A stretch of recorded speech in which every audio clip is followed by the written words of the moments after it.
ನಿಮ್ಮ favourite serials ಈಗ ಟಿವಿಗಿಂತ ಮುಂಚೆ ಸನ್ ನೆಕ್ಸ್ಟ್ ಆಪ್ ನಲ್ಲಿ ಜಾಲಿಯಾಗಿ ಎಲ್ಲರಿಗಿಂತ ಮುಂಚೆ ನೋಡಿ. ಈಗಲೇ ಸನ್ ನೆಕ್ಸ್ಟ್ ಆಪ್ ಡೌನ್ಲೋಡ್ ಮಾಡಿ ಮತ್ತು ಸಬ್ಸ್ಕ್ರೈಬ್ ಮಾಡ್ಕೊಳ್ಳಿ. ಏನ್ ವಿಷಯ ಇವ್ರದು? ಏನೋ ಮಾಡ್ತಿದಾರಲ್ಲ. ನೀನು ಅಂದ್ಬಿಟ್ರೆ ನೋವಾಗ್ಬಿಡತ್ತಾ? ಎಸ್ಸು ಎಸ್ ಫಾರ್ ಶಾಂತಿ. ಶಾಂತಿನೇ ನಿಮ್ಮ ಅಣ್ಣನ ಜೊತೆ ಇರೋದು. ಮಾಡ್ತೀನಿ.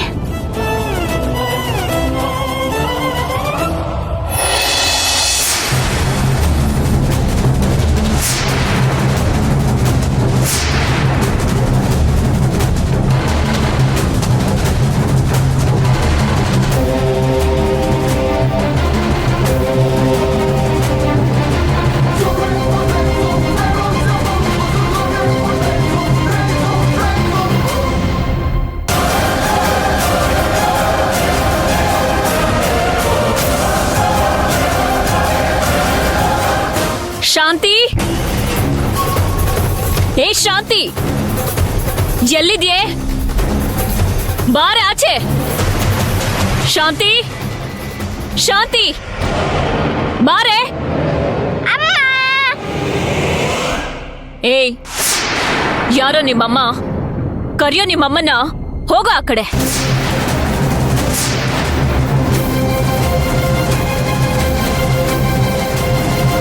ಏ ಶಾಂತಿ, ಈಗ ನೀನು ಬರ್ತೀಯೋ ಇಲ್ವೋ?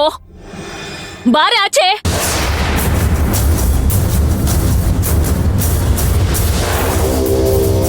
ಅರ್ಚನಾ ಅವರೇ, ಏನಾಯ್ತು? ಯಾಕೆ ಶಾಂತಿ ಶಾಂತಿ ಅಂತ ಕೂಗ್ತಿದ್ದೀರಾ? ಏಯ್, ಯಾರೋ ನೀವು? ಶಾಂತಿಯಲ್ಲಿ ಅವಳು ನನ್ ಜಾಗದಲ್ಲಿದ್ದಾಳೆ. ನಾನೀಗ ಅವಳ ಜಾಗದಲ್ಲಿದ್ದೀನಿ. ಕರಿಯೋ ಅವಳನ್ನ. ಯಾಕೆ, ಏನಾಯ್ತು? ಯಾಕೆ ಈ ತರ ಮಾತಾಡ್ತಿದ್ರಾ? ಎಲ್ಲೋ ಇದ್ದಾಳ ಅವಳು. ಎಲ್ಲಿದ್ದಾಳ ಅವಳು? ನೀನ್ ಕರಿತೀಯೋ ಇಲ್ಲ ನಾನೇ ಹೋಗ್ಲೋ? ಏನಾಯ್ತು? ಯಾಕೆ ಶಾಂತಿ ಅಂತ ಹೇಳ್ತಿದ್ದೀರಾ? ಶಾಂತಿಯಿಂದ ಏನಾಗ್ಬೇಕು ನಿಮ್ಗೆ?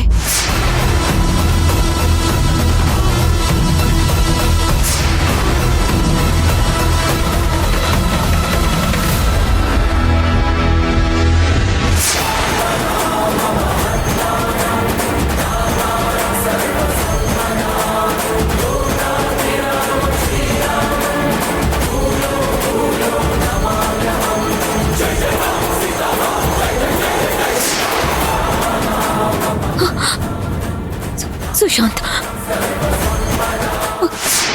ಶಾಂತಿ,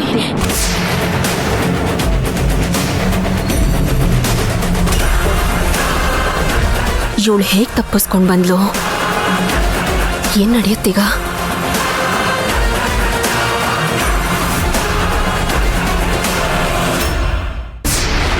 ಬಾರೆ. ನಿನಗೋಸ್ಕರನೇ ಇಷ್ಟು ದಿನದಿಂದ ಕಾಯ್ತಿದ್ದೆ. ಇವತ್ತು ನಾನ್ ನಿನ್ನ ಸುಮ್ನೆ ಬಿಡಲ್ಲ. ಮುಗೀತು ಇವತ್ತು ನಿನ್ ಕಥೆ, ಮುಗೀತು.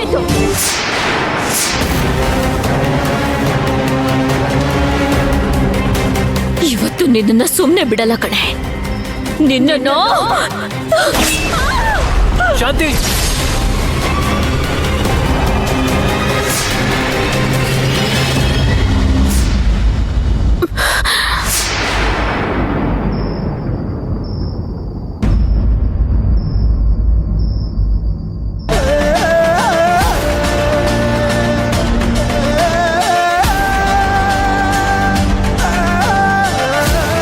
ಕನ್ಸು ಸರಿಯಾಗಿ ಇದೆಯಲ್ಲ. ನನ್ನ ಮನ್ಸು ಏನ್ ಹೇಳುತ್ತೋ ಅದೇ ಕನ್ಸಾಗಿ ಬಂದಿದೆ. ಇನ್ಮೇಲೆ ನಾನು ನೇರವಾಗಿ ಶಾಂತಿಗೆ ಏನೂ ಮಾಡಕ್ ಹೋಗ್ಬಾರ್ದು. ಏನೇ ಮಾಡದಿದ್ರು ಅದು ಅರ್ಚನನ್ ಕೈಯಲ್ಲಿ ಮಾಡಿಸ್ಬೇಕು. ಶಾಂತಿನ ಅರ್ಚನಾ ಹೊಡೆದು ಸಾಯಿಸೋದನ್ನ ನೋಡೋದಕ್ಕೆ ಎಷ್ಟು ಖುಷಿ ಆಗ್ತಿದೆ. ಸುಶಾಂತ್ನ ಬುಟ್ಟಿಗೆ ಹಾಕೊಳಕ್ ನೋಡ್ತಾ ಇದೀಯಾ ಶಾಂತಿ? ಇರೋ, ನಿನಗೇನ್ ಮಾಡ್ಬೇಕು ಅಂತ ಗೊತ್ತು, ಅದನ್ನ ನಾನು ಮಾಡ್ತೀನಿ. ಪಾಪ್ಕಾರ್ನ್ ತಿನ್ನಕ್ ಹೋಗಿ ಕೈ ಬೆರಳಲ್ಲಿ ಮುಟ್ಟಿಸ್ತೀಯಲ್ಲ, ಆ ಕೈ ಬೆರಳುಗಳೇ ಇರಬಾರ್ದು. ಮುರಿಸ್ಬಿಡ್ತೀನಿ. ನಿನ್ನ ಕತೆ ಮುಗಿಸೋದು ನಾನು ಅರ್ಚನನ್ನ ಮುಂದಿಟ್ಕೊಂಡೆ. ನೋಡ್ತಾ ಇರು ಏನ್ ಮಾಡ್ತೀನಿ ಅಂತ.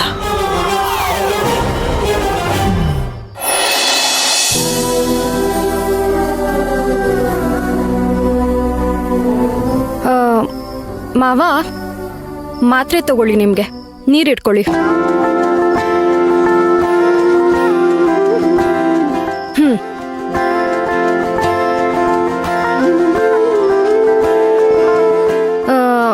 ಮಾವ, ಇದೊಂದೇ ಮಾತ್ರೆನಾ ಅಥವಾ ಇವೆರಡರಲ್ಲಿ ಯಾವ್ದಾದ್ರು ತಗೋಬೇಕಾ? ಯಾವ ಟ್ಯಾಬ್ಲೆಟ್ ಕೊಟ್ಟೆ ಮದ್ವೆ ಇವಾಗ ನೀನ್ ನನಗೆ? ಇದು ಬೆಳಿಗ್ಗೆ ಹಾಕೊಳ್ಳೋ ಅಂತ ಮಾತ್ರೆ. ನಾನು ಈ ಮಾತ್ರೆ ತಗೋಬೇಕಾಗಿತ್ತು. ನೋಡಿ ತಾನೇ ಕೊಡ್ಬೇಕು. ಮಾವ, ಇಲ್ಲ, ನಾನ್ ನೋಡ್ಬಿಟ್ಟು ಕೊಟ್ಟೆ. ಅಂದ್ರೆ ನಾನ್ ಸುಳ್ಳು ಹೇಳ್ತಾ ಇದ್ದೀನಿ ಆತನ? ಸಾರಿ ಮಾವ. ಸಾರಿ ಅಂದ್ರೆ ನಾನು ಇವಾಗಲೇ ಮಾತ್ರ ನುಂಗ್ಬಿಟ್ಟಿದ್ದೀನಿ. ಕಾಕ್ಬಿಟ್ಟು ಆಚೆ ತೆಗಿಲ್ಲ? ಅಲ್ಲ, ಗೊತ್ತಿಲ್ದೆ ಕೊಟ್ಬಿಟ್ಟೆ ಅಂದ್ರೆ ಯಾಕೆ ಮಾವ ಇಷ್ಟೊಂದು ಬೈತ್ಯಾ? ಹಾ ಹಾಗಾದ್ರೆ ಒಂದ್ ಚಾಕು ತಗೊಂಡು ಚುಚ್ಬಿಟ್ಟೆ ಅಂತ ತಿಳ್ಕೊ. ಸಾರಿ ಮಾವ, ಗೊತ್ತಿಲ್ಲದೆ ಚುಚ್ದೆ ಅಂತ ಹೇಳ್ಬಿಟ್ರೆ ಸರಿ ಹೋಗ್ಬಿಡುತ್ತಾ ಅದು? ಏನ್ ಮಾತಾಡ್ತಿದ್ಯೋ ಏನೋ. ಅಲ್ಲ, ಏನ್ ಮಾಡ್ಬೇಕು ಅಂತಿದ್ಯಾ? ಈ ತರ ಯಾವ್ದಂದ್ರೆ ಅದು ಮಾತ್ರೆಗಳನ್ನ ಕೊಟ್ಬಿಟ್ಟು ಸಾಯಿಸ್ಬಿಡ್ಬೇಕು ಅಂತಿದ್ಯಾ? ಏನ್ ಮಾವ, ಒಂದ್ ಚಿಕ್ಕ ತಪ್ಪು ಮಾಡಿದಕ್ಕೆ ಇಷ್ಟೊಂದು ಬೈತಾ ಇದ್ದೀರಾ? ನೋಡು, ಮೊದ್ಲು ನಿನಗೆ ನನ್ನ ನೋಡ್ಕೊಂತ ಯಾರು ಹೇಳಿದ್ರು? ಮಾತ್ರ ನಾನು ನಿನ್ ಕೇಳಿದ್ನ? ನಾನು ನೋಡ್ಕೊಂತ ನಿನ್ನ ಕರ್ದ? ಅಲ್ಲ, ಈ ಮನೆಗೆ ನಿನ್ನ ಯಾಕೆ ಕರ್ಕೊಂಡು ಬಂದಿರೋದು? ಇಷ್ಟು ದಿನ ನಾನು ನೋಡ್ಕೊತಾ ಇದ್ರ ನೀವೇನಾದ್ರು? ನನ್ನನ್ನ ನಾನು ನೋಡ್ಕೊತಾ ಇದ್ದೆ ತಾನೆ? ನಿನ್ನ ಹೀಗೆ ಬಿಟ್ರೆ ನಾಳೆ ದಿನ ಕೊಡ್ಬಾರ್ದು ಮಾತ್ರನ ಕೊಟ್ಟು ಮತ್ತೆ ವಾಪಸ್ ಆಸ್ಪತ್ರೆಗೆ ಸೇರಿಸ್ಬಿಡ್ತೇನೆ ನಿನ್ನ. ಬುದ್ಧಿ ಬಿಡು.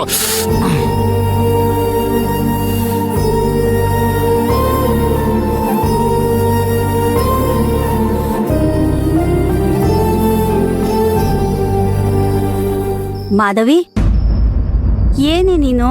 ಅವನ್ ನೋಡಿದ್ರೆ ನಿನ್ ಮೇಲೆ ಕೂಗಾಡಿ ಬಾಯಿಗೆ ಬಂದಂಗ್ ಬೈದು ಉಗ್ದು ಹೋಗ್ತಾ ಇದ್ದಾನೆ. ನೀನ್ ನೋಡಿದ್ರೆ ಹೀಗೆ ನಿಂತಿದೀಯಾ? ಏ ಹುಚ್ಚಿ, ಅವನ್ ಬೈತಾ ಇದ್ರೆ ಬೇಜಾರಲ್ಲಿ ನಿಂತಿದ್ದೆ. ಈಗ ನೋಡಿದ್ರೆ ನಗ್ತಾ ಇದೆಯಲ್ಲೇ. ಅಲ್ಲ, ನಿನಗ್ ಸ್ವಲ್ಪನೂ ಏನು ಅನ್ನಿಸ್ತಾ ಇಲ್ವಾ? ಅಮ್ಮ, ಒಬ್ರು ಇನ್ನೊಬ್ರು ಮೇಲೆ ಕೋಪ ಮಾಡ್ಕೊಂಡು ಈ ತರ ಕೂಗ್ತಾರೆ ಅಂದ್ರೆ ಏನರ್ಥ? ಯಾರ ಮೇಲೆ ಕೂಗಾಡ್ತಾರೋ ಅವ್ರ ಮೇಲೆ ಹಕ್ಕಿರ್ಬೇಕು ತಾನೆ. ಇವತ್ತಿನವರೆಗೂ ಮಾವ ಯಾವತ್ತಾದ್ರೂ ನನ್ ಮೇಲೆ ಈ ತರ ಕೂಗಾಡಿದಾರಾ? ರೇಗಾಡಿದಾರಾ? ಬೈದಿದಾರಾ? ಇವಾಗ ಬೈತಾ ಇದಾರೆ ಅಂದ್ರೆ ಏನರ್ಥ? ಇನ್ನೇನರ್ಥ? ಅವನು ಹುಚ್ಚ ಆಗಿದ್ದಾನೆ, ನೀನು ಹುಚ್ಚಿ ಆಗಿದೀಯಾ. ಏನಮ್ಮ ನೀನು? ನನ್ ವಯಸ್ಸು ದಾಟ್ಕೊಂಡ್ ಬಂದಿದ್ಯಾ ತಾನೆ ನೀನು? ಇದೆಲ್ಲ ಅರ್ಥ ಆಗಲ್ವಾ? ನನ್ ಮಾವನ್ಗೆ ನಾನ್ ಇಷ್ಟ ಆಗಿದ್ದೀನಿ ಅಂತ ಅರ್ಥ. ನಾನ್ ತಪ್ಪು ಮಾಡಿದ್ದಕ್ಕೆ ಪ್ರೀತಿಯಿಂದ ಬೈದಿದ್ ನಮ್ಮ ಮಾವ. ಅದಕ್ಕೆ ಈ ತರ ಬೈತಾರೇನೆ? ಅಯ್ಯೋ ಸುಮ್ನಿರಮ್ಮ, ನೀನ್ ಬೇರೆ. ಮಾವ ನನಗ್ ಕೆನ್ನೆ ಹೊಡ್ದಿದ್ರು ನನಗ್ ನೋವಾಗ್ತಾ ಇರ್ಲಿಲ್ಲ. ನೀನ್ ನೋಡಿದ್ರೆ ಏನೇನೋ ಮಾತಾಡ್ತೀಯ. ಸರಿ ಹೋಯ್ತು ಕಣೆ, ನಿನ್ಗೆ ನಿಜವಾಗ್ಲೂ ನಿನ್ ಮಾವನ್ ಹುಚ್ಚಿಡ್ದ್ಬಿಟ್ಟಿದೆ. ಇರ್ಲಿ ಬಿಡು, ನಮ್ಮ ಮಾವನ್ ಹುಚ್ತಾನೆ.